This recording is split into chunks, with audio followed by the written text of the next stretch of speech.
12 மணிக்கு கூட்டம் என்று அறிவித்து விட்டு அவர் விஜய் அவர்களுக்கு ரிட்டர்ன் ஃப்ளைட் அவருடைய தனி விமானம் தான். தனி விமானம்னா நம்ம காரு நம்ம நினச்ச நேரத்தில் நிறுத்திட்டு எடுக்கிற மாதிரி இல்லை. விமான நிலையத்தில் நீங்கள் வேறு விமானங்கள் வரும், இறங்கும், போகும். அப்போ முன்கூட்டியே உங்கள் விமானம் எப்போ கிளம்பணும் அப்படின்றத நீங்கள் சொல்லணும். 9 மணின்னு சொன்னதாக பாலச்சந்திரன் சொல்கிறார். இரவு 9. அப்போ நீங்கள் உங்கள் பிளான் வந்து இரவு 9 மணிக்கு கிளம்புறது அப்படின்னா அப்போ 7 மணிக்கு வர்றது தான் உங்கள் திட்டம். 7 மணிக்கு வர்றது தான் திட்டம்னா அந்த இலவை சொல்லி தொலைச்சிருக்கலாமே. 7 மணிக்கு கூட்டம் அப்படின்னே சொல்லியிருக்கலாமே நீங்கள். அப்போ அதுக்கு தகுந்த மாதிரி வந்திருக்கும். நான் சொல்ல வர்றதுன்னா 7 மணிக்கு கூட்டம்னா 5 மணிலேருந்து கூட்டம் சேர ஆரம்பிச்சிருக்கும்.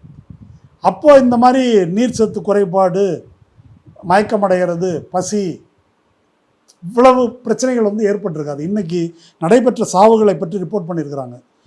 மொத்த சாவுகளில் 39 பேர் பிராட் டெட், உடலாக தான் உள்ள ஆஸ்பத்திரிக்குள்ளேயே கொண்டு வந்துருக்குறாங்க.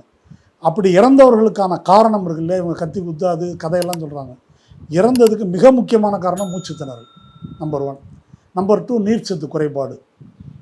இது 2ல் தான் இறந்துருக்குறாங்க.